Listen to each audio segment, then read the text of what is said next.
الحمد لله الذي زين النبيين بحبيبه المصطفى سبحان الله ومن على المؤمنين بنبيه المجتبى سبحان الله.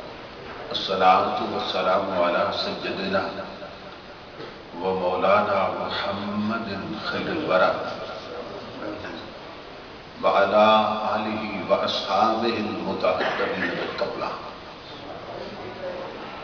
أما بعد فأعوذ بالله السميع العليم من الشيطان اللعين الرجيم. بسم الله الرحمن الرحيم. لا أقسم بهذا البلد وأنت حل بهذا البلد.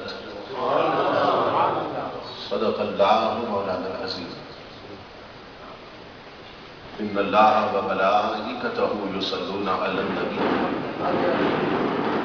يا أيها الذين آمنوا صلوا عليه وسلموا تسليما.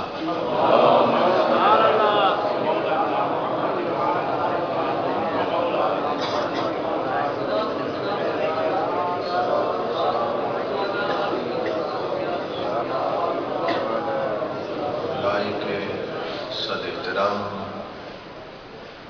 سرمایہ ملت محسن اہل سنت استاذ العلماء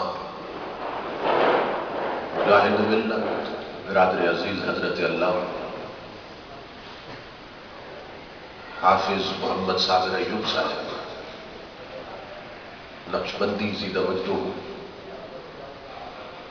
خطیب اسلام پیکر خلوص برادر عزیز حضرت علامہ داؤد الرحمن صاحب دعوت برکاتہ عالیہ،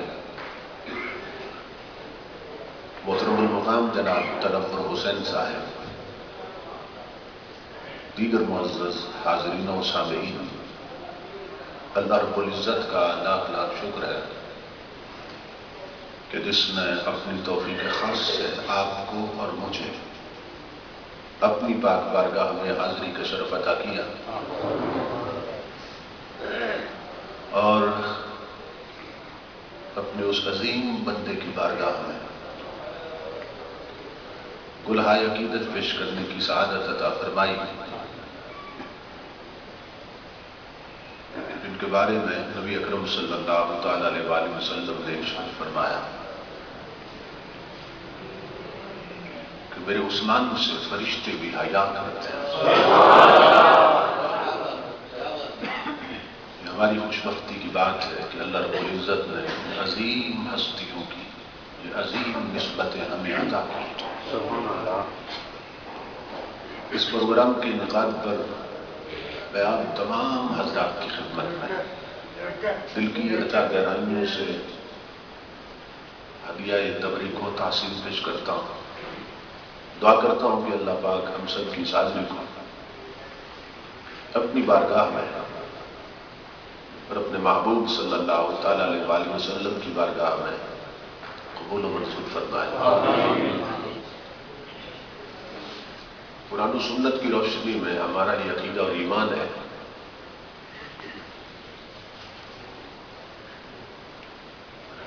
کہ ساری عظمتیں اور ساری عزتیں نبی اکرم صلی اللہ تعالی علیہ وآلہ وسلم سے شروع ہوتے ہیں اور کائنات میں تقسیم ہو کے حضور ہی پہ ختم ہو جاتے ہیں،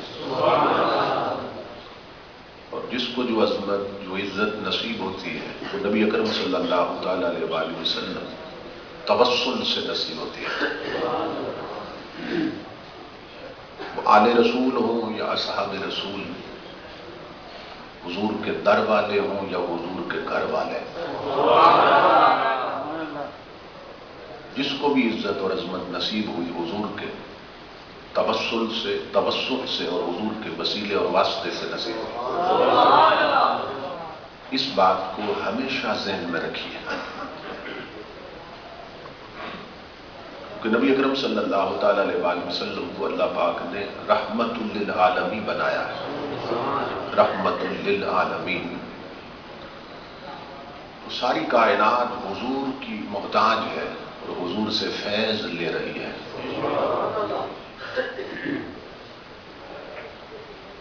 ہمارے ایمان کا تو ذکر ہی کیا، ہمارے جسم بھی حضور کی خیرات سے پل رہے ہیں.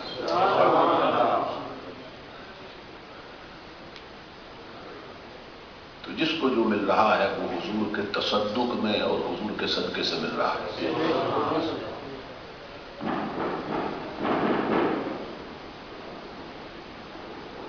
بظاہر تو تاریخوں میں بھی ہے کہ حضرت ابو طالب نے حضور کی پرورش کی. بظاہر تو تاریخ میں اور سیرت کی کتابوں میں یہ لکھا ہے کہ انہوں نے پرورش کی، لیکن حدیث کی کتابوں سے میں دکھاتا ہوں کہ حقیقت میں انہوں نے حضور کی پرورش نہیں کی بلکہ حضور نے ان کی پرورش کی. محدثین لکھتے ہیں اذا اکل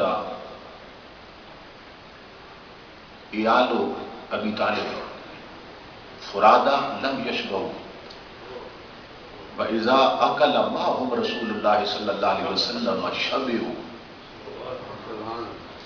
حضرت ابو طالب کی اولاد اور ان کے گھر والے جب حضور کے بغیر کھانا کھاتے تھے تو بھوکے اٹھ جاتے تھے. حضور علیہ الصلوۃ والسلام ان کے گھر میں رہتے تھے، ان کے چچا ہیں، تو جب وہ تنہا کھانا کھاتے حضور کے بغیر، حضور کی سنگت کے بغیر، تو لم یشبعوا، پیٹ نہیں بھرتے تھے، بھوکے اٹھ جاتے تھے.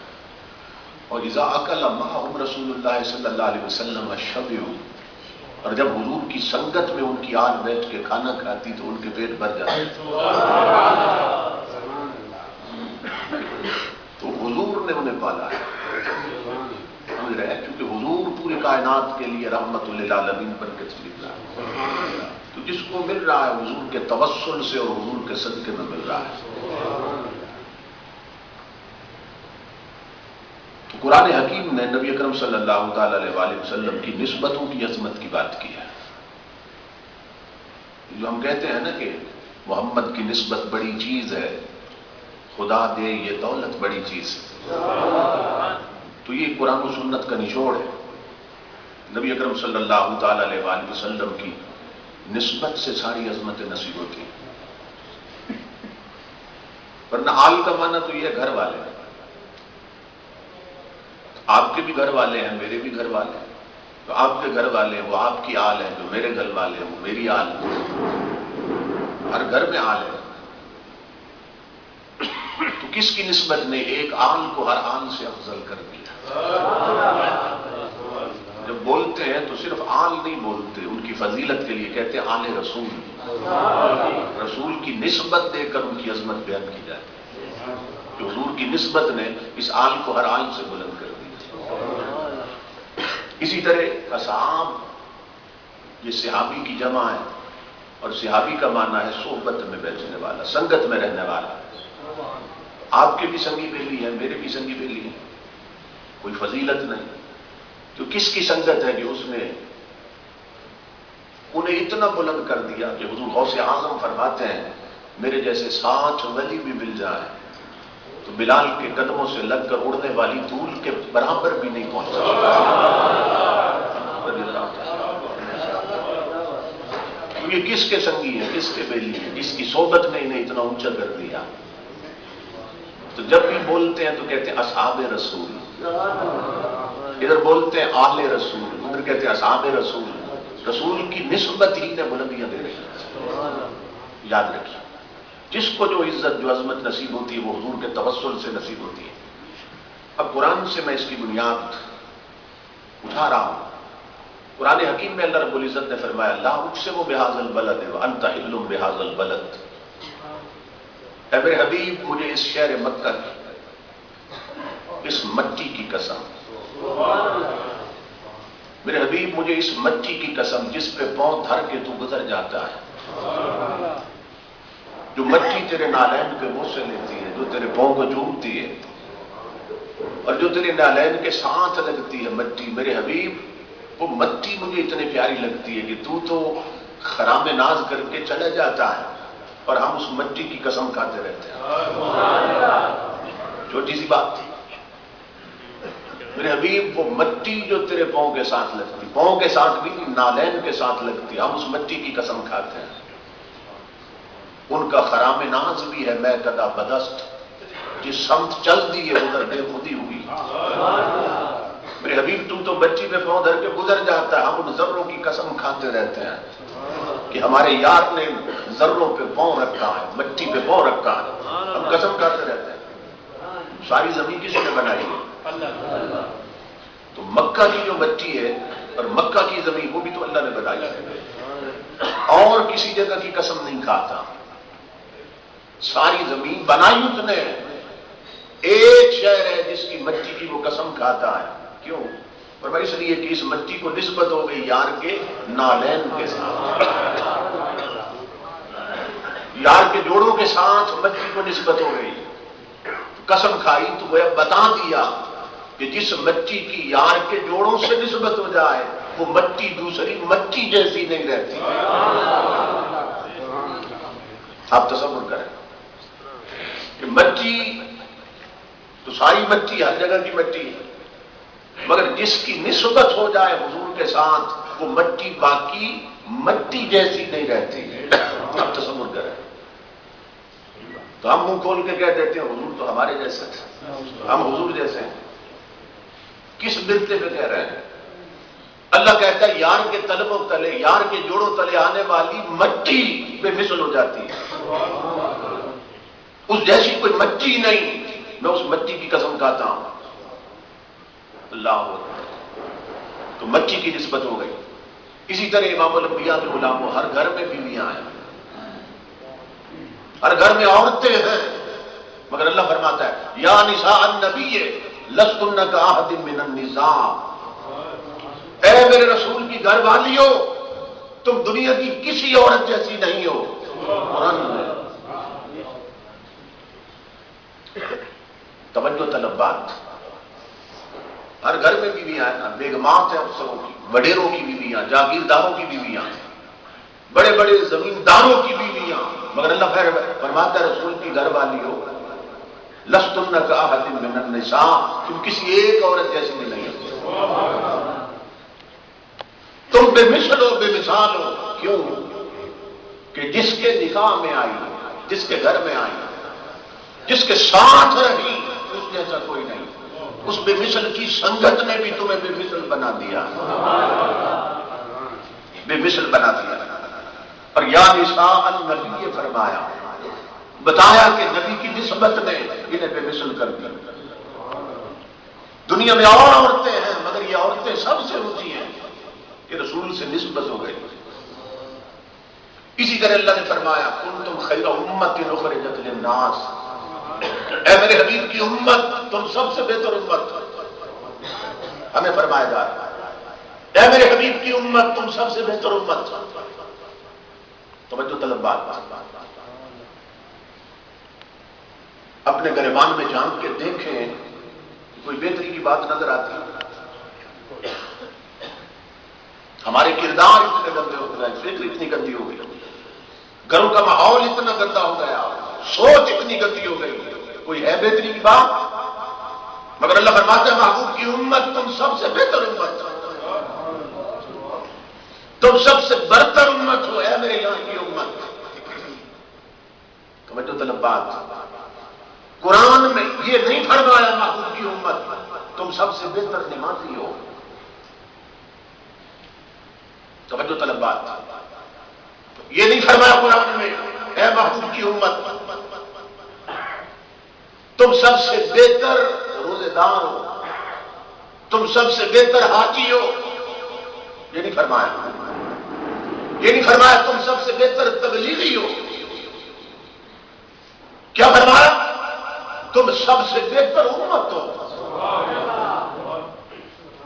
کنتم خیر امت، توجہ کرے مختار کر رہا ہوں، یہ نہیں فرمایا تم سب سے بہتر نمازی ہو، تم سب سے بہتر حاجی ہو، تم سب سے بہتر روزے دار ہو، تم سب سے بہتر تبلیغی ہو، نہیں، فرمایا کنتم خیر امت، تم سب سے بہتر امت ہو۔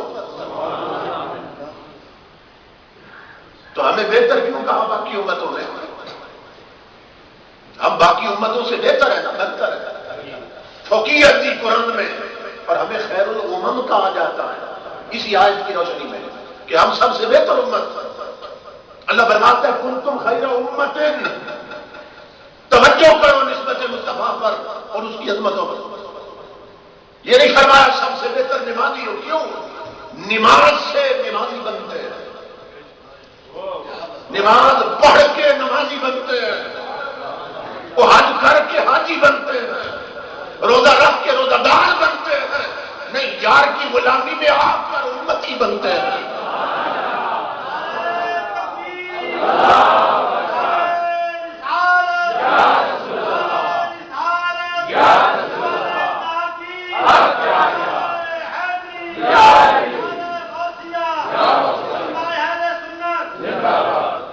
اے محبوب کی امت تم سب سے بہتر امت ہو.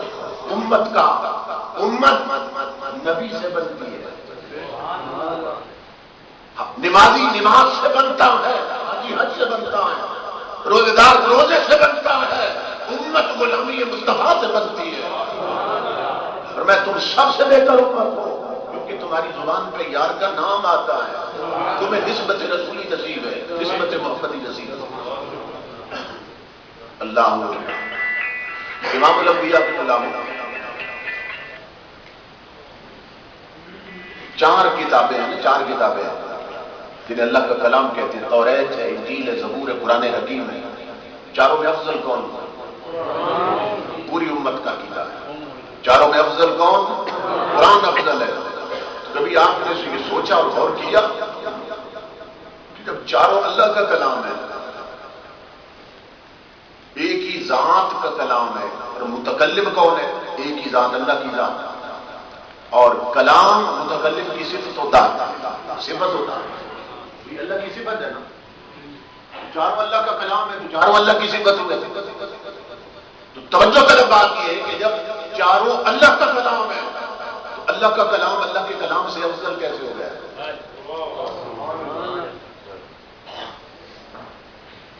توجہ طلب بات. اس لیے کہ یہ آپ کا اور میرا کلام نہیں، کلام اللہ کی صفت ہے اور وہ تمام صفات کمالیہ سے متصل ہے.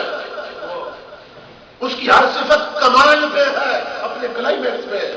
اس میں زوال نہیں، اس میں نیچ نہیں، پستی نہیں. اس کی ہر صفت کمال پہ ہے. تو پھر اللہ کا کلام اللہ کے کلام سے افضل کیسے ہو گیا؟ جب چاروں اللہ کا کلام ہے مگر پوری امت کا عقیدہ ہے قرآن چاروں میں افضل. تو مولا یہ بات سمجھ نہیں آ رہی، قرآن افضل کیوں ہے باقی کتابوں میں؟ وہ بھی تیرا کلام. پر میں سنو، اگر قرآن کی باقی کتابوں کی عظمت دیکھنا چاہتے ہو تو پھر کتابیں دینے والے کو نہیں، قرآن لینے والے کو دیکھو.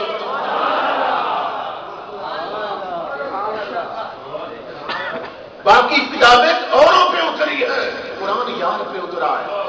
تو چونکہ یار بے مثال اور بے مثال ہے تو مصطفیٰ کی نسبت نے بھی قرآن کو سب سے اونچا کر دیا.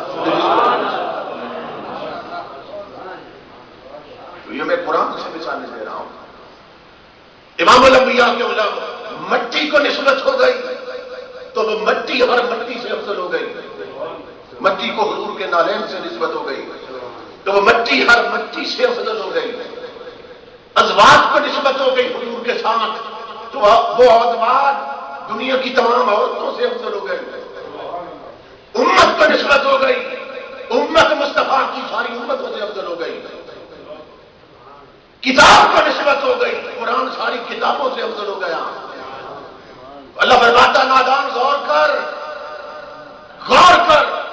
اور بیان کر آگے تاکہ دنیا کو پتہ چلے. اور یہی ہمارا عقیدہ ہے، یہی دنیا کو سمجھاتے پھرتے ہیں قرآن کی روشنی میں کہ لوگوں ہر گھر میں بیٹی ہے مگر جو رسول کی بیٹی ہے وہ ہر گھر کی بیٹی سے افضل ہے.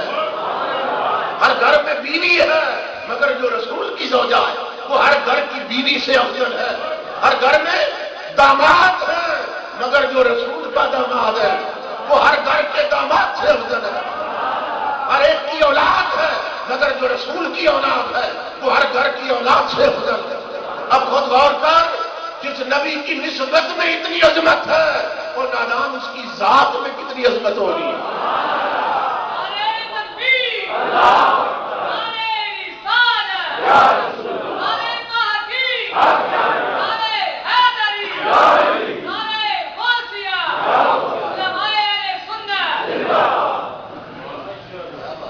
تصور کر تو بتا دیا جس کو نسبت ہو گئی رسول کے ساتھ، رسول کی نسبت نے اسے بلند کر دیا. ہر گھر میں بیٹی ہے مگر رسول کی بیٹی ہر بیٹی سے افضل. ہر گھر میں داماد ہے مگر رسول کے داماد ہر گھر کے داماد سے افضل. ہر گھر میں بیویاں ہیں مگر میرے رسول کی ازواج مطہرات ہر گھر کی عورتوں سے افضل. اور خود امام الانبیاء نے فرمایا، حضور کی حدیث پاک شیعہ بھائیوں کی تفسیر ہے، اہل تشیع کی تفسیر، لوامع التنزیل اٹھائیں، اس میں لکھا ہے. کیا لکھا ہے؟ امام الانبیاء نے فرمایا، تاجدار انبیاء نے فرمایا من زوجنی وتزوج منی من الامت احد لا يدخل النار. میرے رب نے میرے ساتھ وعدہ کر لیا کہ جسے میں بیٹیاں دوں، آقا فرماتے میرے رب نے میرے ساتھ وعدہ کر لیا کہ جسے میں بیٹیاں دوں اور جن کی میں بیٹیاں لوں اللہ نے ان دونوں پر جہنم حرام کر دی ہے.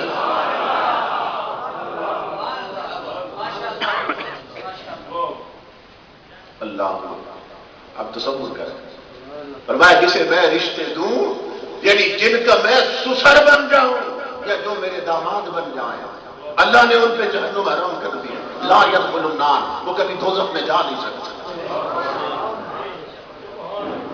اللہ. اور امام الانبیاء کے علماء آج جس کا ذکر کر رہے ہیں، اللہ کی عزت کی قسم میرے پاس حدیثوں پہ نشان لگے ہیں. اس ہستی نے حضرت عثمان ذو النورین نے امام الانبیاء سے 21 بار جنت خریدی ہے. 21 بار حضرت عثمان غنی نے حضور سے جنت خریدی ہے. اللہ. جب امام الانبیاء مدینہ میں تشریف لائے، آپ جانتے ہیں مدینہ میں جو کنواں تھا وہ ایک یہودی کا کنواں تھا اور وہ قیمتاً پانی دے رہا تھا اور اتنا مہنگا دے رہا تھا کہ غریب لوگ وہ پانی کو محتاج ہو گئے. امام الانبیاء نے فرمایا، حضور صلی اللہ علیہ وسلم نے فرمایا کون ہے میرا غلام جو وہ کنواں خرید کر میری امت پہ وقف کر دے اور میں جنت میں ایک چشمہ اس کے نام کرتا ہوں. میں جنت کا چشمہ اس کے نام کرتا ہوں.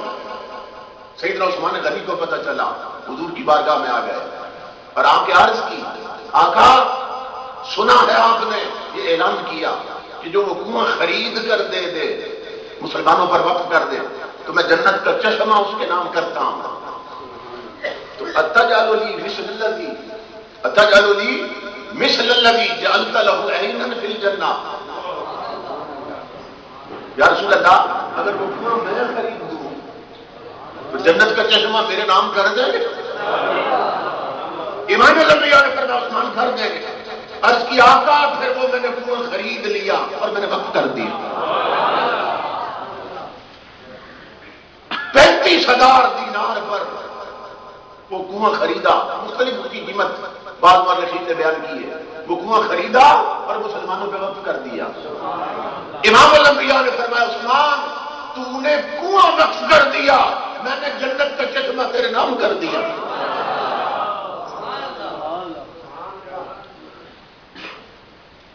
حضور کی حدیث پاک ہے کہ 7 چیزیں سبت یجری للعبد اجرها بعد موته وهو في قبره. 7 چیزیں ہیں کہ بندہ دنیا سے چلا جاتا ہے، وہ کر کے بندہ دنیا سے چلا جاتا ہے اور اس کو قبر میں بھی اس کا اجر اور ثواب ملتا رہتا ہے. 7 چیزیں حضور نے فرمایا. پہلی چیز من علم علما، جو علم پڑھا کے گیا. دوسری چیز او اجرا نہرا، یا نہر کھدوا کے گیا. تیسری چیز او افر بیرن، یا کنواں کھدوا کے گیا. امت کے بھلے کے لیے کہیں پانی کی ضرورت تھی، کسی بندے نے کنواں کھدوا دیا، اللہ نے اتنی دولت دی تھی، اس کنویں سے جتنے لوگوں نے پانی پیا، پانی پینے کا ثواب جس نے کنواں بنوایا یا خرید کے دیا اسے قبر میں ملتا رہے گا. یہ حضور کی حدیث ہے. اور وہاں پر اور اس کنویں کے پانی سے جتنے لوگوں نے وضو کیے انہیں وضو کا ثواب ملا، اتنا اکٹھا اسے ملتا رہا جس نے کنواں لے کے دیا تھا. اس وضو سے لوگوں نے جتنی نمازیں پڑھی، تلاوت قرآن کی، اللہ اسے قبر میں وہ سارا اکٹھا ثواب دیتا رہے گا. اب تصور کرے عثمان غنی نے جو کنواں خریدا تھا رضی اللہ تعالیٰ، امام الانبیاء کے غلام اللہ کی عزت کی قسم، اور اسی کنویں کے پانی سے علی اور فاطمہ نے وضو کر کے نمازیں پڑھی ہیں رضی اللہ تعالیٰ. اسی کنویں کے پانی لے کر حضرت فاطمہ نے آٹا گوندا اور حسن حسین نے روٹیاں کھائی ہیں. تو علی المرتضیٰ نے جتنے غسل کر کے جمعے اور عیدیں پڑھی، آل بیت رسول نے جتنے وضو کر کے نمازیں پڑھی، انہیں الگ الگ جتنا ثواب ملا، ان کے سجدوں کا ثواب اکٹھا عثمان کی جھولی میں جاتا رہا. آپ تصور کر سکتے ہیں ان کا رتبہ کیا بنا ہوگا. اور جس کے کھاتے میں اپنے سجدوں کا ثواب بھی ہے، فاطمہ کے سجدوں کا ثواب بھی، علی کے سجدوں کا ثواب بھی، حسنین کے سجدوں کا، اور اللہ کی عزت کی قسم خود نبی کے سجدوں کے ثواب بھی. جس کے نام اعمال میں جا رہا ہے اس کے درجے کا کیا اندازہ کرے. اسی کا درجہ کتنا بلند ہوگا آقا نے بتا دیا کہ رتبہ بڑا ہوگا تو کتنا بلند ہوگا کہ جس کے کھاتے میں حضرت علی کے سجدے بھی تھے، حضرت فاطمہ کی نمازوں کا نور بھی تھا، اور حسنین اور نبی کے سجدے بھی تھے، اور سارے صحابیوں کی بندگی جس کے کھاتے میں جا رہی تھی. آقا فرماتے ہیں وہ اتنا بلند ہوا لکل نبی رفیق و رفیقی فی الجنت عثمان،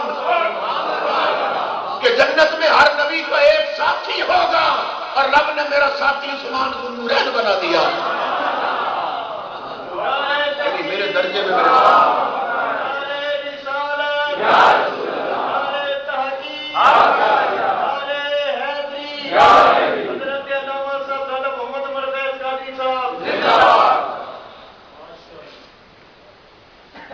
اللہ.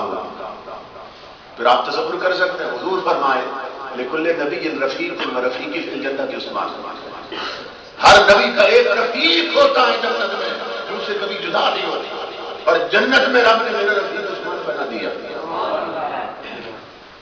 جنت میں بھی عثمان نے مجھ سے کبھی جدا نہیں ہوتا جو حضرت صلی اللہ علیہ وسلم نے بشارت دی. اللہ اکبر. اور اللہ رب العزت نے انہیں اتنا اونچا کر دیا کہ جب امام الانبیاء ہجرت کے بعد یہ پہلا موقع تھا، مکہ شریف کی طرف گئے 1500 صحابہ کے ساتھ عمرے کی نیت سے. ہجرت کے بعد پہلا موقع تھا. وہ صحابہ جو ہر روز کعبہ شریف کی زیارت کرتے تھے، وہاں نمازیں اور نفل پڑھتے تھے، اب کئی سال بعد واپس جا رہے تھے. بڑی حسرتیں، بڑی تمنائیں تھیں. جب حدیبیہ کے مقام پہ پہنچے تو کفار مکہ کو پتہ چلا، انہوں نے روک دیا کہ ہم نہیں آنے دیں گے. امام الانبیاء نے فرمایا کہ ہمارا ارادہ عمرے کا ہے، صرف زیارت کعبہ کے لیے آ رہے ہیں، اللہ کے گھر کی زیارت کر کے ہم چلے جائیں گے، کوئی جنگ کا ارادہ نہیں، کوئی جھگڑے کا ارادہ نہیں، چلے جائیں گے. وہ نہیں مان رہے تھے. امام الانبیاء نے حضرت عثمان کو رضی اللہ تعالیٰ اپنا سفیر بنا کے بھیجا، اپنا سفیر بنا کے بھیجا. سفیر کا کیا مطلب ہوتا ہے؟ کوئی اختیار نہیں ہوتا. جو جس کو اپنا سفیر بنا کے بھیجتا ہے نا، وہ گویا یہ اعلان کر رہا ہوتا ہے اب اس کی بات میری بات ہوگی، اس کا فیصلہ میرا فیصلہ ہوگا، یہ میرا سفیر ہے. تو سفیر رسول بن کر حضرت عثمان غنی مکہ تشریف لے گئے، کیونکہ مکہ والوں پہ آپ کے احسانات سخی تھے نا، سخی کے ہر پہ احسانات ہوتے ہیں. تو حضور نے بھیجا کہ انہیں سمجھائیں عثمان کہ ہم یہاں صرف زیارت کے لیے آ رہے ہیں، کوئی جنگ کرنے نہیں آ رہے، کوئی جھگڑا کرنے نہیں آ رہے. حضرت عثمان غنی تشریف لے گئے. وہاں پہنچے، کفار مکہ نے بات تو نہ مانی، لیکن یہ افواہ اڑا دی کہ حضرت عثمان جو ہے وہ شہید کر دیے گئے. انہوں نے یہ افواہ اڑا دی کہ حضرت عثمان شہید کر دیے گئے. امام الانبیاء تک یہ پہنچی بات. صحابہ نے عرض کیا رسول اللہ پتہ چلا عثمان شہید کر دیے گئے. تاجدار انبیاء ایک درخت کے نیچے بیٹھ گئے. امام الانبیاء نے فرمایا سنو پھر آؤ میرے ہاتھ میں بیعت کرو. بیعت پہلے بھی کی تھی، آج بیعت کرو میرے ہاتھ میں کہ اگر عثمان کے ساتھ انہوں نے یہ زیادتی کی ہے اور عثمان شہید کر دیے ہم عثمان کے خون کا بدلہ لیں گے، یا انہیں مار دیں گے یا خود پھٹ جائیں گے. امام الانبیاء نے فرمایا اور اپنا ہاتھ بلند کیا، فرمایا آج ہی یہ وہ عثمان اپنے ہاتھ پر اپنے ایک ہاتھ کو حضرت عثمان کا ہاتھ قرار دیا. بہت بڑا نقطہ سمجھاؤں گا. اپنے ہاتھ کو حضرت عثمان کا ہاتھ قرار دیے اور اپنے ہاتھ دوسرے ہاتھ کو اپنا ہاتھ قرار دیا. فرمایا یہ عثمان کی طرف سے بیعت ہو رہی ہے. ہاتھ دونوں حضور کے ہیں مگر ایک ہاتھ کو اعلان کیا آج ہی ید عثمان. لوگوں سن لو یہ مصطفیٰ کا ہاتھ نہیں اس وقت، یہ عثمان کا ہاتھ. اور بیعت کی حضرت عثمان کی طرف سے اور لوگوں نے بھی بیعت کی. لوگوں نے بیعت کیا؟ اللہ اکبر. اللہ رب العزت نے قرآن میں اس کا نقشہ کھینچا. فرمایا لقد رضی اللہ عن المؤمنین اذ یبایعونک تحت الشجرہ. اے میرے حبیب اللہ ان ایمان والے مومنوں سے راضی ہو گیا جب وہ درخت تلے تیرے ہاتھوں میں عثمان کے لیے بیعت کر رہے ہیں. توجہ طلب بات. لقد رضی اللہ عن المؤمنین اذ یبایعونک تحت الشجرہ.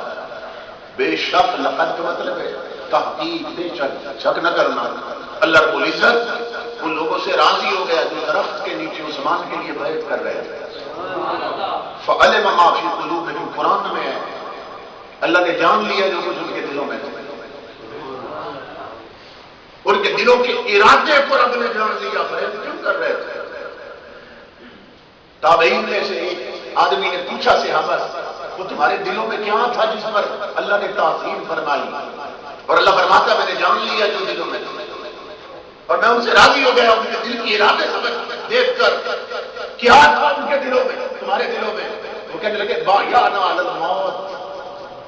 ہمارے دلوں میں یہ تھا کہ ہم کٹ جائیں گے مصطفیٰ کی سنگت نہیں چھوڑیں گے. اللہ فرماتا ہے ان کی اس نیت پر کہ وہ کٹ جائیں گے جان کو نہیں چھوڑیں گے. کیا فرماتا ہے؟ لقد رضی اللہ عن المؤمنین. اللہ مومنوں سے راضی ہو گیا. قرآن میں 1500 سے آپ آئے.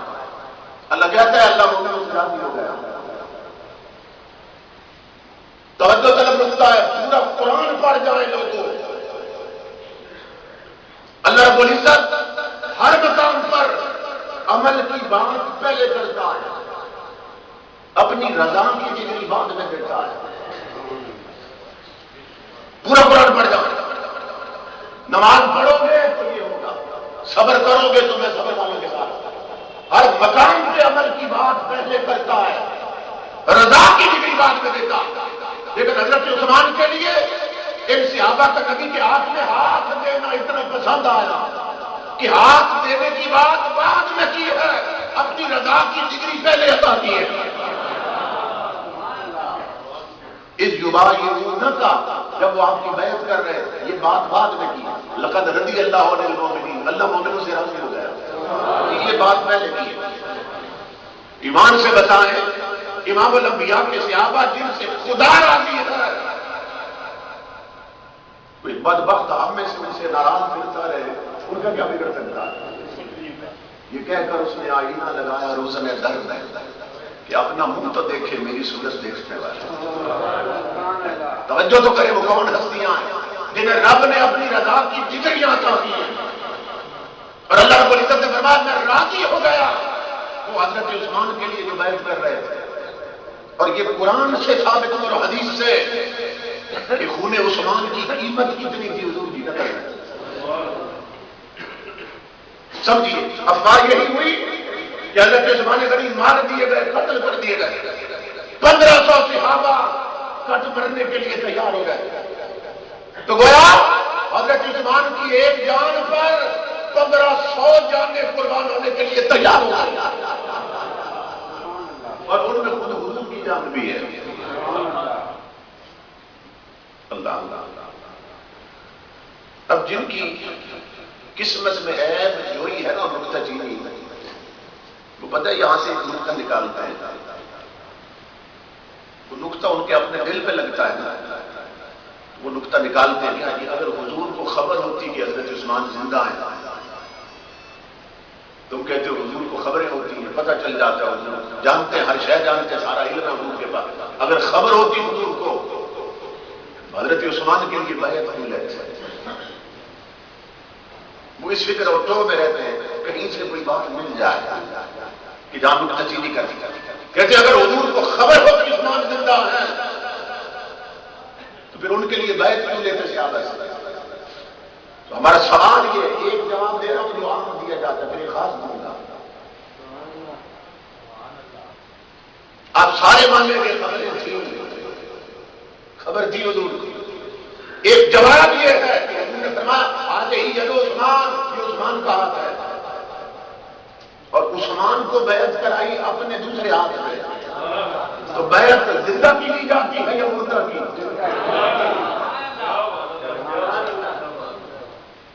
آج تک کبھی کسی مردہ کی بھی بیعت نہیں گئی.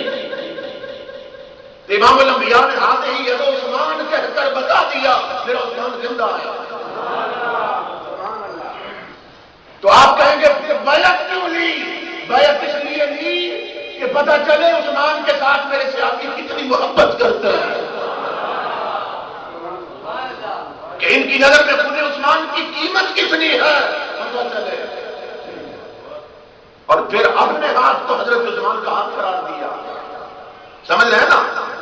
راز یہ تھا, تم کہتے ہو پتہ نہیں تھا حضرت عثمان, اللہ کی عزت کی رقم اپنا ہاتھ اس لیے قرار دیا عثمان غنی کیا اپنے ہاتھ کو حضرت عثمان کا ہاتھ کیوں قرار دیا؟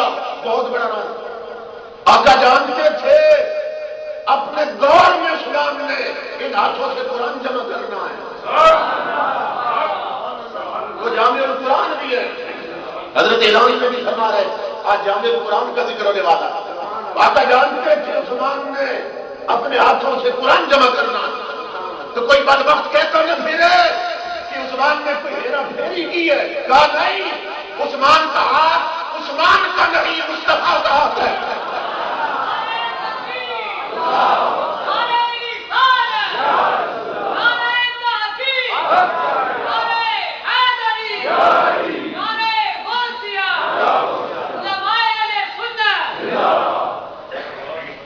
کانادان مت سمجھنا کہ یہ قرآن صرف عثمان کے ہاتھ میں جمع کیا نہیں. آدھا یہ تو عثمان, ورنہ عثمان کا ہاتھ نبی کا ہاتھ, نبی کا ہاتھ عثمان کا ہاتھ.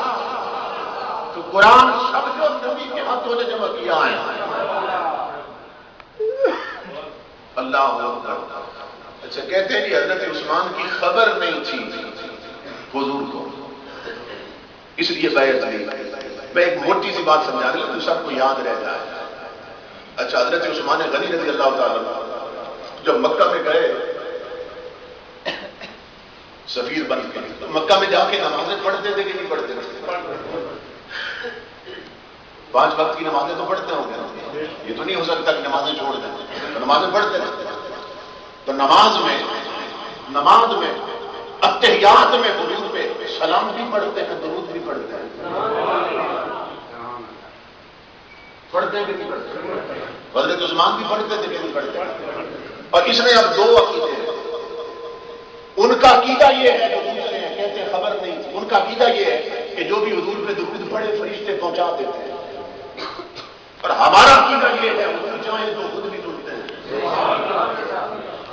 امام الانبیاء خود بھی سنتے ہیں، تو چلو تمہاری مان لی کہ فرشتے پہنچاتے ہیں، تو حضرت عثمان نے جب نمازیں پڑھی مکے میں اور ان کا درود بھی آ رہا تھا حضور تک اور نمازوں کا سلام بھی آ رہا تھا،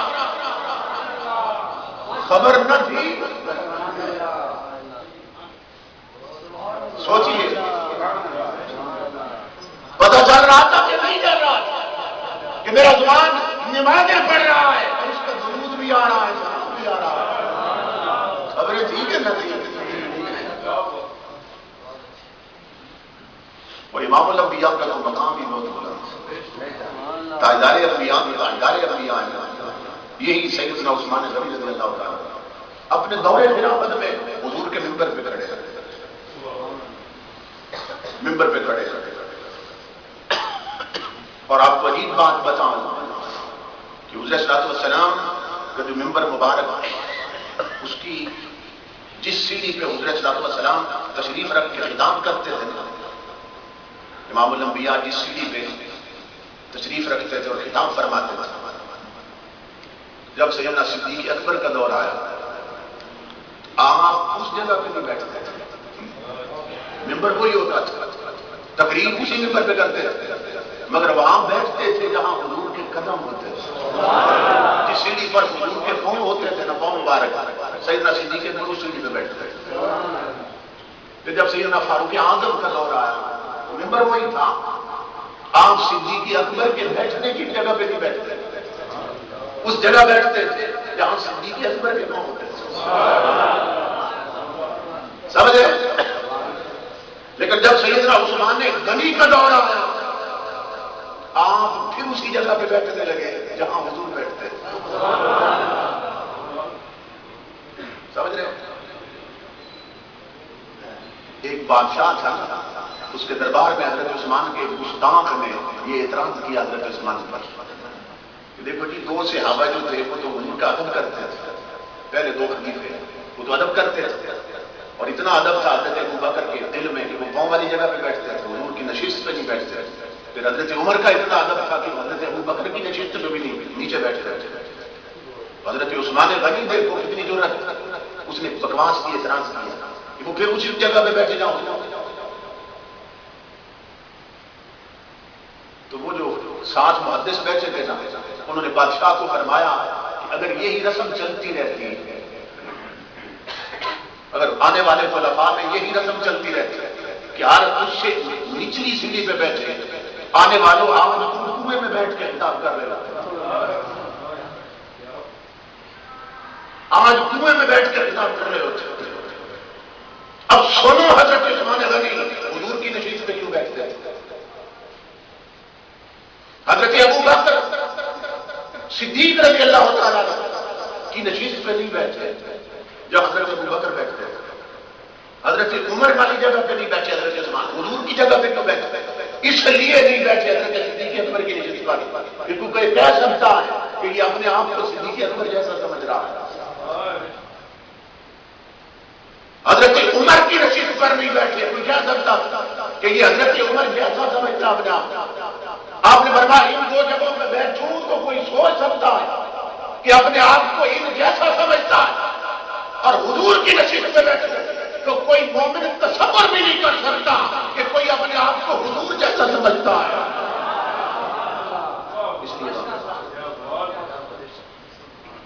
سمجھ رہے ہیں اس میں یہ حکمت تھی، اور پھر یہ تھی کہ حضور کی سنت کا فیض بھی ملنا، سنت کا فیض کیونکہ قرآن جمع ہونا اسی نشست سے، بیٹھے بھی مصطفیٰ کی جگہ پہ اور ہاتھ بھی مصطفیٰ کا استعمال کیا، مسند بھی رسول کی تھی اور ہاتھ بھی رسول کا، اسی سے قرآن جمع ہوا، بات چھوٹے چھوٹے بچوں کے سینوں میں محفوظ، تو سیدنا عثمان غنی ممبر پہ رضی اللہ تعالیٰ، مسجد بڑی تھی،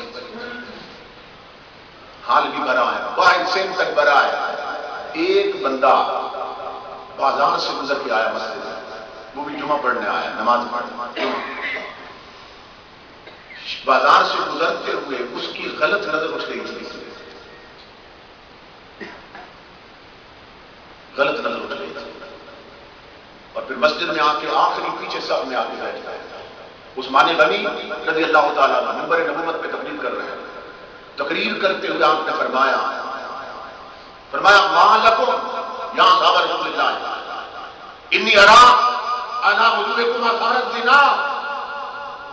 اے نبی کے غلاموں، نبی کے بعد تمہارا کیا حال دیکھتا ہوں کہ تم میں سے کچھ لوگ میری مجلس میں آتے ہیں کہ جن کی آنکھوں میں بدکاری کا اثر ہوتا ہے. توجہ طلب بات ہے. اندر منبر پہ کھڑے، بندہ آیا آخری صف میں باہر بیٹھا ہے اور اس کی بازار میں غلط نظر اٹھی تھی اور آپ منبر پہ فرما رہے ہیں کہ تمہاری آنکھوں میں میرے پاس آتے ہو تو بدکاری برائی کا اثر دیکھتا ہوں.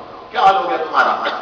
اب وہ کھڑے لوگ تھے نا، وہ بندہ پھر بیٹھا نہیں رہا، سمجھ گیا بات میری ہو رہی ہے. کھڑا ہو گیا پیچھے آخری صف میں اور کھڑا ہو کے کہنے لگا بعد رسول اللہ یا عثمان، اے عثمان کیا رسول کے بعد بھی تم پہ وہی آ رہی ہے کہ خبر غیب کی تھی اور بازار کی اور تم مسجد میں خبر دے رہا ہے؟ آپ میرے ساتھ نہ تھے، آپ نے غلط نظر اس کی دیکھی نہیں. یہ تو میرے دل کی بات تھی کہ آپ پر بھی وہی آئی کہ غیب کی خبریں جان لیتے ہیں. آپ منبر پہ ہیں نا بازار میں، بازار والی بات آپ کو کیسے پتہ چلی؟ عثمان غنی رو پڑے رضی اللہ تعالیٰ. فرمایا سن، مجھ پہ وہی تو نہیں آئی، ولیکن صاحب کو صاحب الوحی، لیکن میں کچھ دن وہی والے کے قدموں میں بیٹھا رہا ہوں. اس نور والے نے مجھے بھی یہ نور عطا کر دیا ہے کہ باتیں بازار کی ہوں میں یہاں بیٹھے جان لیتا ہوں. وہ امام الانبیاء کا مقام ہی بڑا بلند ہے. حضور کے غلام جان لیتے ہیں کسی کی نیتوں میں کیا، کسی کے دل میں کیا، کسی کی آنکھوں میں کیا ہے. اللہ تو امام الانبیاء کے غلام علیہ الصلوۃ والسلام بہت سے مقامات پر تاجدار انبیاء نے سیدنا عثمان غنی رضی اللہ تعالیٰ عنہ کی عظمت و شان کو اس انداز سے بیان کیا کہ ان کا ایک انفرادی مقام بن گیا. کیونکہ ہر ایک کو نا یہ ہیرا ہوتا ہے نا، ہیرا جس طرح پہاڑ سے نکلتا ہے ہیرا اسی طرح انگوٹھی میں نہیں سجایا جاتا، اس کو جوہری لے جاتا ہے. جوہری کیا کرتا ہے؟ اس ہیرے کو تراشتا ہے، پھر جس طرف سے دیکھو ایک نیا رنگ نظر آتا ہے. تو یہ جو صحابہ ہیں نا اور آل رسول، یہ حضور کے تراشے ہوئے ہیرے ہیں. ان میں جس کو جس اینگل سے دیکھو ایک نئی جھلک نظر آتی ہے، ایک نیا رنگ نظر آتا ہے. ابو بکر صدیق کو دیکھو گے تو اس ہیرے کو رسول نے ایسا تراشا کہ ہے حضرت ابو بکر مگر ان میں صداقت رسول کی جھلک رہی ہے. فاروق اعظم کو دیکھو گے ہے عمر مگر ان سے فاروقیت حضرت حضور کی جھلک رہی ہے. حضرت عثمان ذو النورین کو دیکھو گے ہے عثمان مگر حیا رسول کا جھلک رہا ہے. علی المرتضیٰ کو دیکھو گے ہے علی مگر ان سے شجاعت رسول کی جھلک رہی ہے. ہر ایک کو امام الانبیاء نے ایسا تراشا، چمک اپنی کی حضور میں، جس اینگل سے دیکھو ایک نیا رنگ اور ایک جھلک نظر آتی ہے. اللہ تو یہ حضور کے تراشے ہوئے ہیرے ہیں. تاجدار انبیاء نے بھی تراشا، ایک الگ رنگ ایک الگ جھلک ہر کی نظر آتی ہے. اب یہ حضرت عثمان ذو النورین جو ہے نا، انہیں کئی نسبتوں سے فضیلتیں ایسی نصیب ہیں جو پورے صحابہ کی تاریخ میں کسی اور کو نصیب نہیں. انہیں یہ ذو النورین بھی ہے، یہ تو مشہور ہے، یہ بھی دو نوروں والا. یعنی حضرت عثمان کو اللہ نے کچھ فضیلتیں دو ہی عطا کی، وہ سمجھا رہا ہوں تو کسی کو نصیب نہیں ہوگی. دو ہی فضیلتیں عطا کی. یہ ذو النورین بھی ہے کہ پوری تاریخ انسانیت میں کسی کے نصیب میں نبی کی دو بیٹیاں آج تک نہیں آئی. یہ ذو النورین بھی ہے، دو نوروں والے. یہ ذو البشارتین بھی ہیں، دو بشارتوں والے. یہ ذو الہجرتین بھی ہیں، دو ہجرتوں والے. یہ ذو الشرکتین بھی ہیں، دو شرکتوں والے. اب میں اس کی تفصیل میں نہیں جاؤں گا، صرف ذوالنورین سمجھا دیتا ہوں، 2 نوروں والے کیوں کہا جاتا ہے۔ میں نہیں کہتا، مولا کائنات سے پوچھتے ہیں، سیدنا علی المرتضیٰ سے پوچھتے ہیں، عثمان کیا ہے؟ عثمان کیا ہے؟ علی المرتضیٰ فرماتے ہیں ذالک امرؤ یدعی فی الملأ الاعلی ذوالنورین۔ یہ علی المرتضیٰ فرما رہے ہیں، کہا لوگوں تم عثمان کو زمین پہ ذوالنورین سن کے حیران ہوتے ہو۔ علی المرتضیٰ فرماتے ہیں آسمانوں پہ بھی فرشتے عثمان کو ذوالنورین پکارتے ہیں۔ یہ حضرت مولا کائنات کا اعجاز تھا۔ وکان ختم رسول اللہ صلی اللہ علیہ وسلم، اور علی المرتضیٰ شہادت دے رہے ہیں یہ حضور کے داماد ہیں، حضور کے داماد ہیں۔ امام الانبیاء کے داماد کیسے ہیں، اس پر بھی وسوسے ڈال دیے گئے۔ بیٹی حضور کی تو ایک ہی بیٹی ہے، کہتے ہیں کہ حضور کی ایک ہی بیٹی ہے۔ ہاں یہ قرآن سے پوچھ لیتے ہیں، قرآن سے پوچھ لیتے ہیں۔ اللہ فرماتا ہے یا ایھا النبی قل لازواجک و بناتک و نساء المؤمنین، اے میرے نبی قل لازواجک، اپنی بیویوں سے بھی فرما دے اور اپنی بیٹیوں سے بھی فرما دے، و نساء المؤمنین، اور اپنے غلاموں کی عورتوں سے بھی فرما دے، مومنوں کی عورتوں سے بھی فرما دے۔ تو بنات یہ بنت کی جمع ہے اور یہ جمع قلت ہے، لفظ بنات جو ہے نا جمع قلت، کم از کم 3 پہ دلالت کرتا ہے۔ تو قرآن میں اللہ نے کہا محبوب اپنی ازواج سے بھی فرما دے اور اپنی بنات سے، بیٹیوں سے فرما دے۔ تو اگر ایک بیٹی ہوتی تو قرآن کہتا اپنی بیٹی سے فرما دے، بیٹیوں نہ کہتا، اپنی بنت سے فرما دے، بنات نہ کہتا۔ قرآن کہہ رہا ہے کہ امام الانبیاء کی 1 سے زیادہ بیٹیاں ہیں، 2 سے زیادہ بیٹیاں ہیں، کم از کم 3-4، کیونکہ یہ جمع قلت ہے۔ اور بنات کا لفظ عربی زبان میں آپ جانتے ہیں 2 کو جمع نہیں کہتے، تسنیہ کہتے ہیں، کم از کم جمع 3 سے شروع ہوتی ہے۔ اور حضور کی 4 بیٹیاں، امام الانبیاء کی 4 بیٹیاں، تو یہ تو قرآن سے ثابت ہے۔ یہ میرے ہاتھ میں ایران کی چھپی ہوئی کتاب الاصول من الکافی، اہل تشیع کی کتاب ہے، شیعہ حضرات کی کتاب، ایران کی چھپی، میں نے ایران سے منگوا لی۔ قوم شان الشہید پریس، یہ پریس لکھا ہے شان الشہید، یعنی اس روڈ کا نام ہے شہید روڈ، قوم کی چھپی ہوئی کتاب۔ اصول کافی مشہور ہے، الاصول من الکافی، اور یہ وہ کتاب ہے، اس کے رائٹر محمد بن یعقوب کلینی، شیعوں کے بہت بڑے رائٹر ہیں۔ یہ کتاب لکھنے کے بعد حضرت امام جو غار والے ہیں نا شیعوں کے امام مہدی، ان کی بارگاہ میں پیش کی گئی کہ یہ کتاب ٹھیک ہے کہ غلط۔ انہوں نے کہا کہ اس میں ہر شے ٹھیک ہے، اور ان کا قول تھا آدھا کافل لشیعتنا، یہ ہمارے شیعوں کو کافی ہے یہ کتاب۔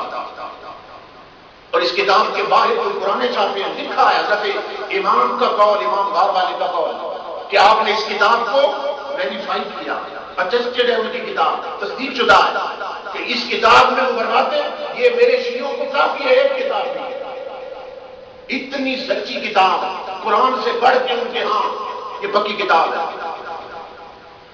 جس کا جی چاہے آپ اس پیج پہ دیکھ لیں، اس کے صفحہ 227 میں لکھا ہے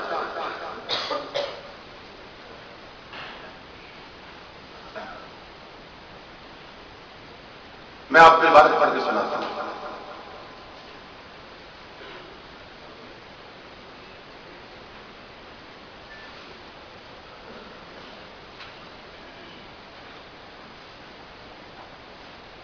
روشی پڑھی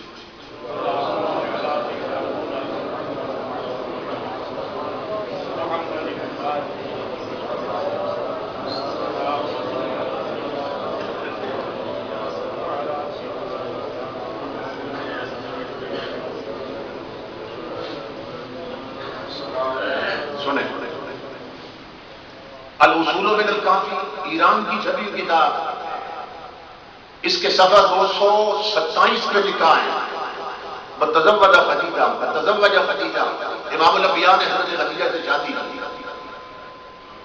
وہ ابن بدع و عشرین، اور امام الانبیاء کی عمر مبارک 20 سال سے کچھ اوپر تھی جب شادی، تاریخوں میں 25 سال، انہوں نے لکھا کہ 20 سال سے کچھ سال اوپر تھی حضور کی عمر.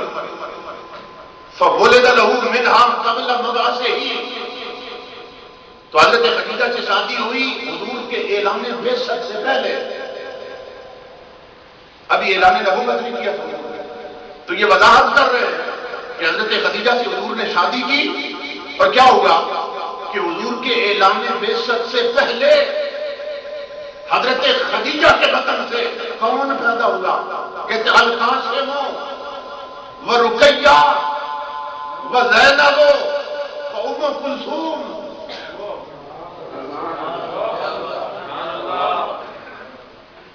اعلان نبوت سے پہلے امام الانبیاء حضرت خدیجہ کے پیٹ سے قاسم پیدا ہوا، رقیہ پیدا ہوئی، زینب پیدا ہوئی، ام کلثوم پیدا ہوئی. اور مناتے وولد لہو بعد المبعث طیب و طاہر و فاطمہ، اور اعلان نبوت کے بعد امام الانبیاء کی اولاد جو حضرت خدیجہ کے بدن سے پیدا ہوئے، طیب پیدا ہوئے، طاہر پیدا ہوئے، اور حضرت فاطمہ پیدا ہوئی رضی اللہ تعالیٰ عنہ.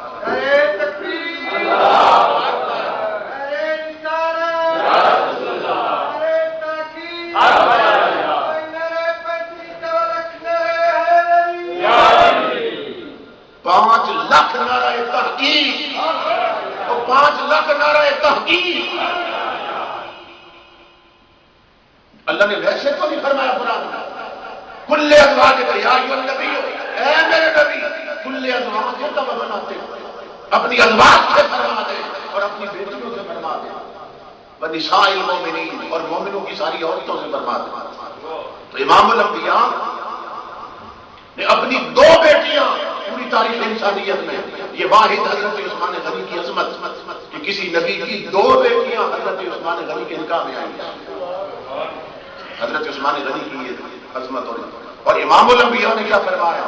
ابن اسحاق جو عظیم محدث بھی ہیں اور مورخ بھی ہیں، اور سوائے کے مرحلہ میں علی کے رضی اللہ تعالیٰ عنہ، حضرت علی المرتضیٰ رضی اللہ تعالیٰ عنہ فرماتے سمعت النبی صلی اللہ علیہ وسلم، کہ میں نے خود حضور سے سنا، امام الانبیاء سے سنا، یقول عثمان، امام الانبیاء نے حضرت عثمان سے فرمایا لو ان لی 40 بنتا، اے عثمان یہ تو میری 2 بیٹیاں ہیں، ایک فوت ہو گئی تو دوسری تھی حضور.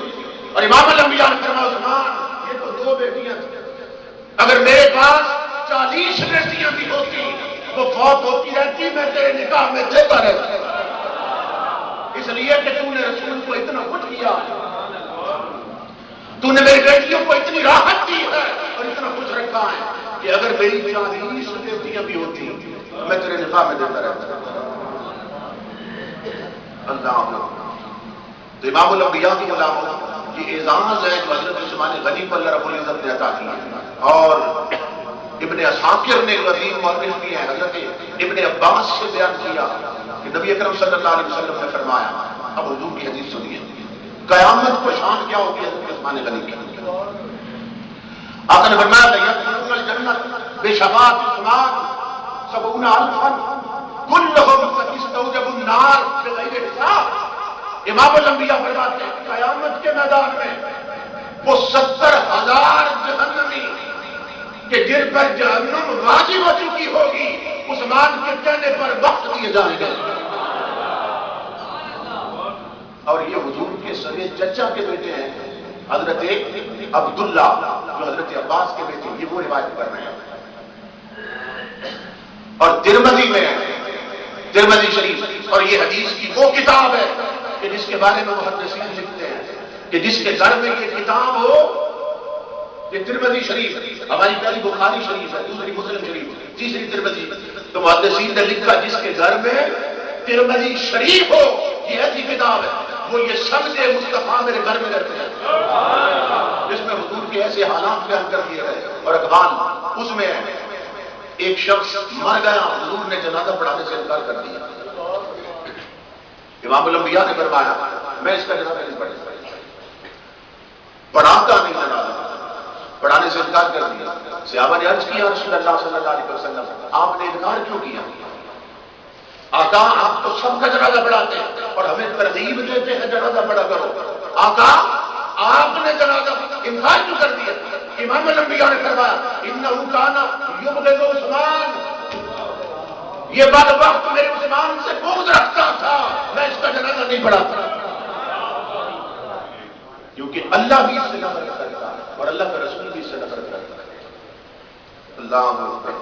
امام الانبیاء کے غلام آخری بات عرض کر رہا ہوں. بخاری اور مسلم کی حدیث ہے، حضرت ابو موسیٰ اشعری رضی اللہ تعالیٰ عنہ راوی کہ سرکار علیہ السلام کے ساتھ مدینہ کے ایک باغ میں گیا. حضرت ابو موسیٰ اشعری فرماتے ہیں کہ میں حضور کے ساتھ ایک باغ میں گیا اور امام الانبیاء اندر تشریف لے گئے.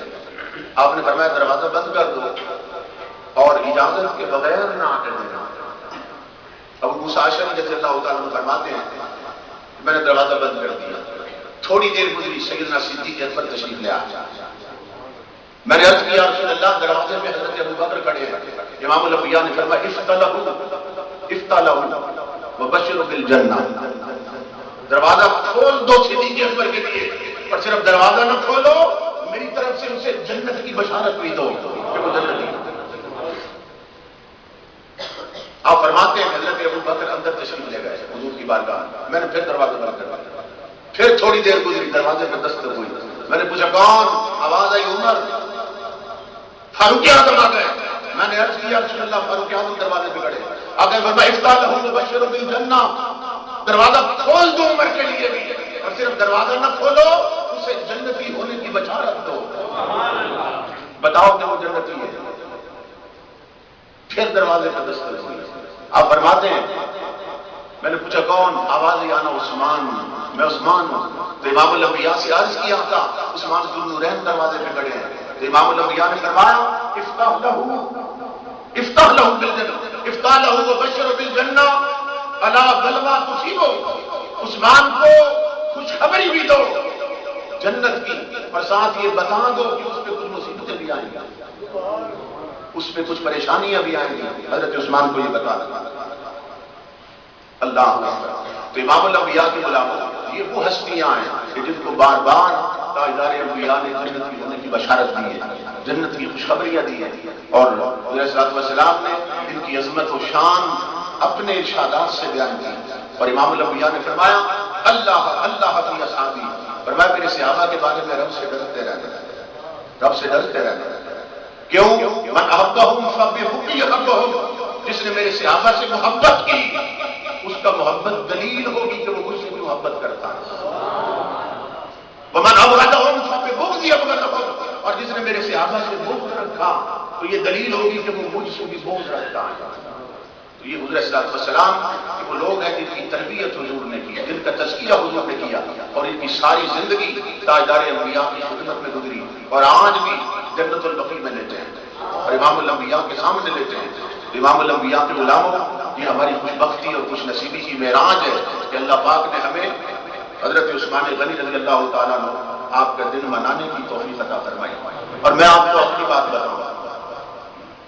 میں راولپنڈی میں لوگ سیدہ کے علاقے میں مسجد میں خطیب جمعے کا خطاب کرتا ہوں. جب سے اس مسجد میں میں خطیب تھا کبھی ایسا نہیں ہوا کہ مجھے بطور خاص حضرت عثمان غنی رضی اللہ تعالیٰ عنہ ذات گرامی میں بولنے کا موقع ملا. ذکر خیر ہو جاتا تھا ذکری طور، حضور کی بات چھیڑی تو حضور کے یاروں کی چھیڑ دی، اس میں حضرت عثمان غنی کا بھی ذکر ہو جاتا تھا. 7-8 سال بیت گئے، کبھی ایسا نہیں ہوا کہ میں نے بطور خاص جیسے آپ نے جلسہ کیا آپ کے ذکر خیر کی سعادت نصیب ہوئی. اللہ کی عزت کی قسم ایک رات میں گیا، میں نے خواب دیکھا کہ حضور صلی اللہ علیہ وسلم کا مدینہ پاک ہے اور پرانا مدینہ ہے، آج کا نہیں پرانا دور ہے، کچے مکان ہے. مجھے بتایا گیا سیدنا عثمان غنی تشریف لا رہے ہیں. میں نے دیکھا آپ تشریف لا رہے تھے، ایک چارپائی بچھی تھی باندھ کی بنی ہوئی، مجھے اچھی طرح یاد ہے، باندھ کی بنی ہوئی چارپائی بچھی تھی. سیدنا عثمان غنی نے کرتا پہنا ہے، نیچے تہبت باندھی ہے، تہبت باندھ، سر پہ صافہ باندھا ہے، بالکل سادہ سا بہتر ہے. آگے چارپائی پہ بیٹھ گئے، میں قریب ہوا اور میں نے قدم بوسی کی. اللہ کی عزت کی قسم کھا کے کہتا ہوں فرمانے لگے سب کا ذکر کرتے ہو میرا کیوں نہیں کرتے؟ سب کا کرتے ہو میرا کیوں نہیں کرتے؟ بس صرف اتنا فرمایا آپ نے، امام الانبیاء کی قلم وہاں کھل گئی۔ اس سے مجھے اندازہ ہوا کہ جس ممبر پہ جس صحابی کا ذکر کیا جائے اس کی بارگاہ میں اس خاتم کی حاضری لگ جاتی ہے، اور انہیں خبر ہوتی ہے کون سا حبیب اس ممبر پہ ہمارا ذکر کر رہا ہے، اور وہ نوازتے بھی ہیں اور خوش ہوتے ہیں ان چیزوں سے۔ حضور صلی اللہ علیہ وسلم کی تربیت یافتہ ہیں، یہ ہماری خوش بختی خوش نصیبی۔ مسجد انتظامیہ، جملہ نمازیان، اہل محلہ سب کو مبارک پیش کرتا ہوں کہ آپ نے بڑی محبت کے ساتھ بڑی محبت کے ساتھ اس پروگرام کا اہتمام کیا۔ امام الانبیاء کے کلام میں جیسے حضور نے فرمایا افتح لہم وبشر بالجنہ، الا بلغ تصیبہم، باقی سب کو بشارت کی حضور نے جنت کی بشارت خاموش رہے۔ جب عثمان غنی تشریف لائے دروازے میں دستک دی تو ابو موسیٰ اشعری فرماتے حضور نے فرمایا اسے جنت کی بھی بشارت ہو اور مصیبتوں کی خبر بھی۔ میرے عثمان پہ مصیبتیں آئی، پریشانی آئی عثمان، اللہ اکبر، پھر پریشانیوں کا دور آیا، اور امام الانبیاء نے اپنی زندگی میں فرمایا تھا عثمان ان اللہ یکمسک قمیصا فأراکم علی خلعی فلا تخلعہ، اے عثمان میرا رب تجھے میری خلافت کی قمیص پہنائے گا۔ یہ حضور نے خبر دی، میری خلافت کی قمیص پہنائے گا میرے رب عثمان کو۔ تو منافق کہیں گے اتار دو، میں حکم دے کے جا رہا ہوں کٹ جانا مگر خلافت کی قمیص نہ اتارنا۔ یہ حضور زندگی میں فرما کے گئے۔ پھر ایسا ہوا کہ بلوائیوں نے مدینہ پاک پہ حملہ کر دیا۔ یہ حج کا موقع تھا، اکثر صحابہ کرام اور ان کی آن اولاد سب حج پہ گئے ہوئے تھے۔ 900 بندے نے تلواریں لے کر مدینہ پاک کا محاصرہ کر لیا، اور بالخصوص حضرت عثمان غنی کے گھر کا محاصرہ کر لیا۔ نماز سے روک دیا، مسجد نبوی میں نماز نہیں پڑھتا، پانی بند کر دیا گیا۔ یہ وہ مظلوم انسان ہے کہ کربلا والوں پر 3 دن پانی بند ہوا، عثمان غنی پر 40 دن پانی بند رہا۔ اور افسوس یہ ہے لوگوں اس کنویں پر پانی بند رہا کہ جو کنواں خرید کر عثمان غنی نے وقف کیا، اور مسجد کی زمین چھوٹی تھی مسجد نبوی کی، اگر فرمایا نمازی نہیں آ رہے، زمین خریدنی ہے ارد گرد، تو یہ عثمان ہے جس نے پیسے دے کر گزاری زمین خرید مسجد مسیح کی، اور آج اسی کی خرید ہوئی جگہ پر اسے نماز پڑھنے سے روک دیا گیا، نہیں پڑھ سکتے۔ امام الانبیاء کے غلام عثمانی غم اور مسجد میں جانا بند کر دیا گیا، 40 دن اسی حال میں دی۔ علی اور مرتضیٰ نے اپنے دونوں بیٹے ان کے گیٹ پہ کھڑے کر دیے، فرمایا اس دروازے سے اندر نہ جانے دینا کسی۔ تمام مورخین لکھتے ہیں، اہل تشیع نے لکھا، سنی مورخین نے لکھا، دونوں کی کتابوں کے حوالے میرے پاس۔ آپ نے فرمایا جاؤ عثمان کا پہرا دو، عثمان کو کچھ نہ ہونے دینا۔ اس کا مطلب یہ ہے کہ علی المرتضیٰ کی نظر میں اپنے بیٹوں کی جان سے بڑھ کر عثمان کی جان قیمتی تھی، اس لیے فرمایا جاؤ پہرا دو۔ وہ گئے، انہوں نے پہرا بھی دیا، مگر شہید کیسے ہوئے کہ وہ پیچھے سے دیوار گرا کے آ گیا۔ یہ دروازے پہ کھڑے رہے، خبر نہیں ہوئی، اور وہ دیوار گرا کے اندر آ گئے۔ سیدنا عثمان غنی رضی اللہ تعالیٰ 40 دن اپنی زوجہ حضرت نائلہ سے فرمانے لگے نائلہ اب میرے جانے کا وقت آ گیا۔ کہا کیوں؟ کہا آج اس گلی اور کھڑکی میں نے محمد عربی کو دیکھا، اور آقا فرما رہے تھے عثمان اگر چاہتے ہو تو یہ معاملہ ختم کرا دیتے، اور اگر چاہو تو آج شام کا روزہ میرے ساتھ افطار کرو۔ میں نے عرض کی آقا میں آپ کے پاس آنا چاہتا ہوں۔ امام الانبیاء بتا کے گئے آج میرے جانے کا وقت آ گیا نائلہ، آج حضور کے ساتھ روزہ۔ امام الانبیاء کے علماء اب ان کی عظمت دیکھیے، علی المرتضیٰ شہید ہوئے ہیں، مسجد میں حملہ ہوا، علی المرتضیٰ مسجد میں نماز پڑھا رہے، فاروق اعظم نماز پڑھا رہے تھے عثمان غنی کی عظمت کو سلام کہ روزہ بھی تھا قرآن کی تلاوت بھی کر رہے تھے. ادھر روزہ ہے ادھر قرآن کی تلاوت ہو رہی ہے. ظالموں نے آ کے وہاں اور حملے شروع کر دیے. سیدنا عثمان غنی رضی اللہ تعالیٰ عنہ کے سر پہ جب تلوار لگی تو خون کا فوارہ قرآن کے اور آنکھ میں جا کے گرا. اور صدر ایوب کے دور میں وہ قرآن مانگ کے پاکستان لایا گیا, اس کی زیارت کرائی گئی. آج بھی خون عثمان کے دبے قرآن کے سبے پہ موجود ہے. اور آج اس آیت پہ خون گرا فَسَيَكْفِيكَهُمُ اللَّهُ وَهُوَ السَّمِيعُ الْعَلِيمُ. اللہ کافی ہے اور وہ جانتا بھی ہے, وہ سنتا بھی اور دیکھتا بھی. سیدنا عثمان غنی. اور میں حیران ہوتا ہوں تاجدار انبیاء فرماتے ہیں شہید کا جہاں خون گرتا ہے وہ جگہ گواہ بن جاتی ہے. وہ سارے صحابہ عظمتوں والے مگر کسی کی گواہی قیامت کے دن بدر کی مٹی دے گی. کسی کی عظمت کی گواہی میدان کربلا کی مٹی دے گی. کسی کی شہادت کی گواہی لوگوں احد کا میدان دے گا. کسی کی شہادت کی گواہی قادسیہ کا میدان دے گا. عثمان وہ واحد انسان ہے جس کی گواہی رب کے قرآن کے حرف دے گے, قرآن کے برق دے گے, قرآن دے گے. انہیں عثمان کے جھوٹے قرآن دے گے.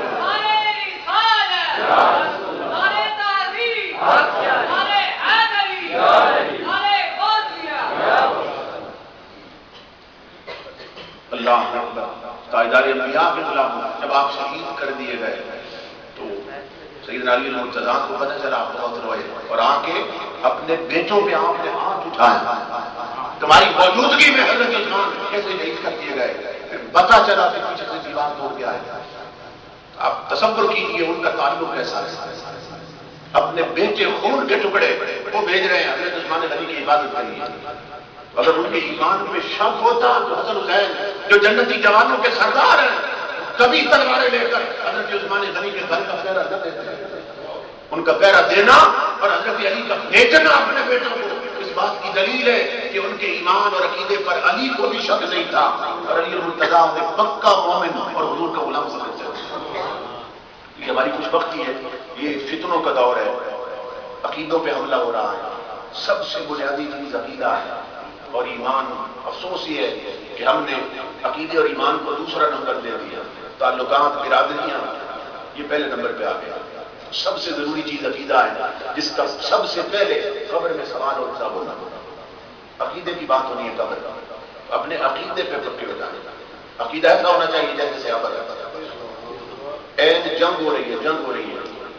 حضرت فاروق اعظم رضی اللہ تعالیٰ ایک بندے کا سر کاٹ کے نا بالوں سے پکڑا ہے, حضور کے قدموں میں رکھ دیتے ہیں. آقا فرماتے ہیں عمر کس کا سر ہے؟ آقا تیری زلفوں کی قسم سگے ماموں کا سر کاٹ لایا. ابو بیدہ آتے ہیں سر کٹا ہاتھ میں حضور کے پاؤں میں رکھ دیتے ہیں. فرمایا ابو بیدہ کس کا سر ہے؟ آقا تیرے جوڑوں کی قدم اپنے سگے پاؤں کا سر کاٹ لایا. عقیدہ اور ایمان ایسا ہونا چاہیے. ایک جوان آیا جنگ میں حضور کے قدموں پہ سر رکھ دیا کسی بندے. آقا نے فرمایا جوان کس کا سر ہے؟ آقا تیری محبت کی قدم اپنے سگے بھائی کا سر کاٹ لایا. تاجدار انبیاء مسکرائے. فرمایا عمر ابو بیدہ اور جوان سر کاٹتے ہوئے ہاتھ نہیں کانپے کہ یہ ماموں کا سر کیسے کاٹوں, یہ باپ کا کیسے, یہ بھائی کا کیسے کاٹوں, تمہارے ہاتھ نہیں کانپے. رو پڑے تینوں غلام. عرض کی آقا اپنا سمجھتے تو ہاتھ کانپتے. ہم نے تو یہ دیکھا ہے جو تیرا نہیں وہ ہمارا لگتا کیا ہے, جو تیرا غلام نہیں وہ ہمارا لگتا کیا ہے. تو سب سے پہلا رشتہ حضور کا ہے. اگر حضور سے رشتہ نہیں اور تعلق نہیں پھر کچھ بھی نہیں. اپنے تعلق عقیدے کی بنیاد پر استعمال کیجیے. امام الانبیاء نے فرمایا بدمزوں کی سنگت و صحبت زہر قاتل ہے, ایمان کے چراغ بجھ جاتے ہیں. اس لیے ایمان اور عقیدہ یہ سب سے بنیادی ضروری چیز ہے. اور آپ تو خوش نصیب ہے کہ آپ کے پہلو میں حضرت علامہ حافظ محمد ابن صابر صاحب کی سرپرستی میں عظیم شان مدرسہ قائم ہے. چھوٹی سی عمر میں اللہ رب العزت نے بہت سی جگہوں پہ برانچیں قائم کرنے کی توفیق عطا کی. بچیوں کے لیے مدرسہ کام کر رہا ہے, بچوں کے لیے مدرسہ کام کر رہا ہے.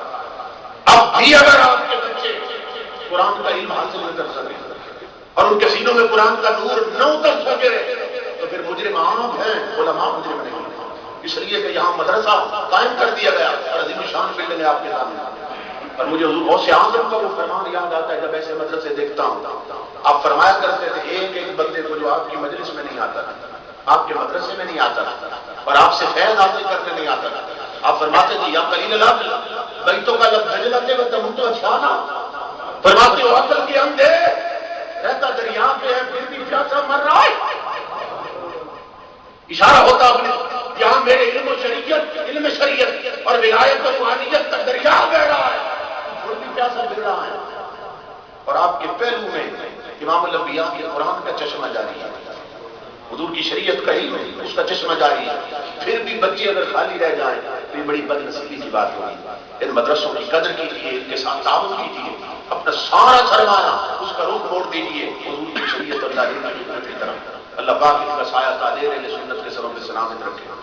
میں محترم بزرگ جو حج سے تشریف لائے خالد صاحب جس محبت اور شفقت سے انہوں نے نوازا, اس پر دیگر بزرگ جو شفقت اور محبت سے نوازتے رہے, سب بھائیوں کا بے حد ممنون ہوں. اور اپنے عزیز گرامی جو اس علاقے میں جب بھی آؤں میرے ساتھ رفیق سفر ہو جاتے ہیں, جناب ناصر صاحب, اللہ پاک ان کے مفضل میں غیر فانی برکتیں پیدا فرمائے اور ہم سب کی حاضری کو شرف قبولیت عطا فرمائے. اب جس کے لیے میں آئے وہ نہیں پائے روشنی, ہم نے تو دل جلا کے سر عام رکھ دیا.